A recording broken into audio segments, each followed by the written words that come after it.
guys, welcome back to Sarah Katie Reads. I know it's been a while since I made a video. It's been a busy past year, oh god, but I thought I would make a quick and spoiler-free review clip on NK Jemisin's The 5th Season. I just read this for my book club, which meets this weekend, and I ended up really enjoying it, so I thought I would talk about it for a few minutes. This book I know has won, I believe it won the Hugo Award recently. It's been getting really great reviews. It's been out for a little while now, but it's been popular and getting good reviews. And just as a quick overview, it takes place in it's a familiar but extremely geologically volatile Earth-like world.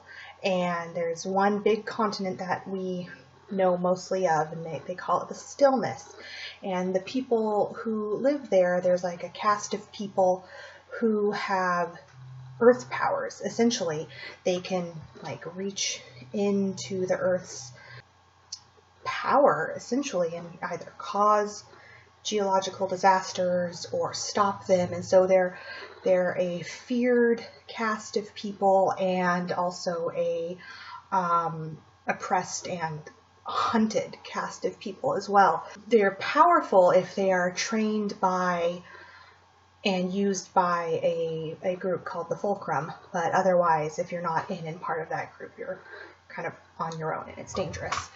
So this book, it follows the narratives of 3 different voices, women, and their stories end up weaving together, and at the end, and I don't want to really give too much away, the Stillness, the continent, the place where this is, it's entering into a 5th season.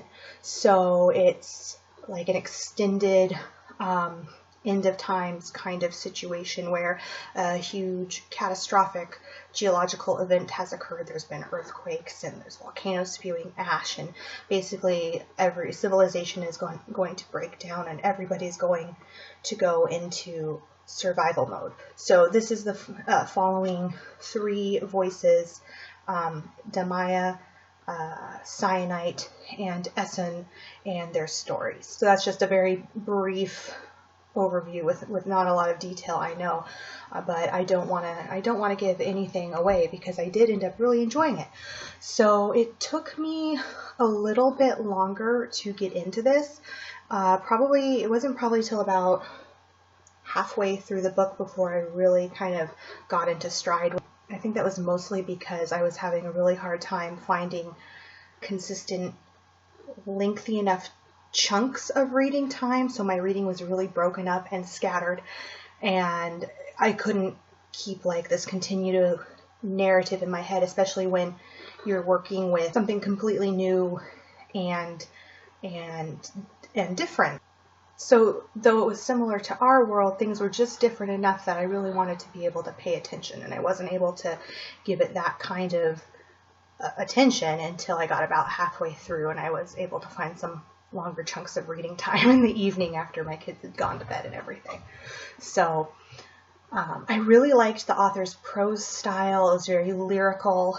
I felt it made for a really interesting kind of atmosphere and mood, and I felt like each of the 3 women's voices who were following here had their own distinct sound and feel. So that was neat. I enjoyed that. It does end on something of a cliffhanger, so I think I will end up, I don't know when because I have a million things to read and a million things to do, but I would like to get my hands on the second copy, be that if I find it used or if I pick it up at the library or if I go on another book buying spree. And so for this one, I think I would give it like probably 3.5 stars. I recommend it and I enjoyed it, and I think I'd even reread it again at one point just so that I can do it in read it in longer going chunks instead of these little 15-minute increments that I was mostly able to find, which really pulled me out of the story,